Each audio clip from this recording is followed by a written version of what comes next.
buhok. Nag-ayos ako ng buhok. Hello po. Di pa rin maayos. Ganito lang. Dapat talaga kita yung no. Okay din. May konting ano. Hello po mga kalingap. Good morning po sa lahat. Welcome back po sa aking live. Tayo mag-usap-usap muna po sa ngayong gabi.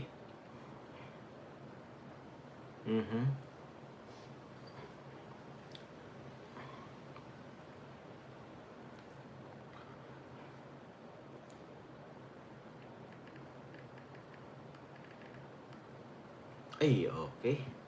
Shoutout po sa lahat. Ano ba yun? Punta muna ako sa aking live. Oo, may okasyon na naman po mga kalingap. Hello po sa 822 live viewers. Ba't parang pare-parehas ang ano ko, damit ko lately? Hindi na po siya pare-parehas. Nagkataon lang po ng mga itim ang... Yun.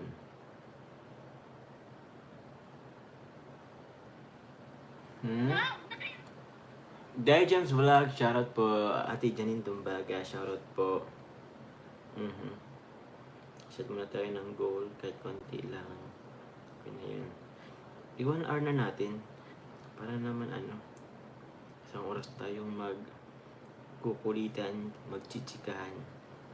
Chika-chika. Sobrang ulan po mga kalingap.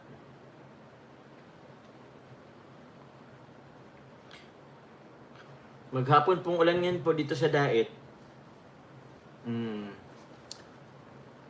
Ate Kay, shoutout po sa inyo. Ay, mali niya. Kung ko lang ito. Oops. At ito palang ating ano.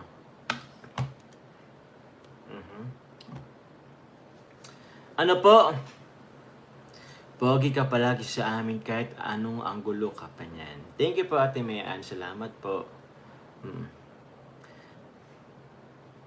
Megalaw shoutout, Joms, good morning. Nakakabilib yung bago mong beneficiary na si Crystal. Napakatapang na babae. Kahit marang pinidanan sa buhay at nakakaawa yung nangyari sa mama niya. Thank you po, Ma'am Rose and Palma. Yes nga po, actually po, anuin ko lang po ha, hindi pa po yun, nasa under investigation pa po. So, di pa ako nagko-conclude na yung ama, yung ano, hindi po. Although nag-base lang din po tayo sa kwento po ni Crystal. And yun po, dun lang tayo nag-base. Kung mapapansin nyo po, question mark pa po yun, di ba? Dun sa thumbnail ko. Di ba? Kasi ayoko na, hindi po kasi yun ano, basta patanong po yun. Kasi hindi po yun conclusion. Tama ba? Hindi po ako nagko-conclude na siyang pumatay. Opo. To make it clear lang po ha. Pero yun nga, nakakayak nga po siya. Nakakaawa din. Pero I know sa mga naulila, sa mga naiwan po, lalo na sa part po ni Crystal po mga kalingap. Ano nga, yung tipong although kahit na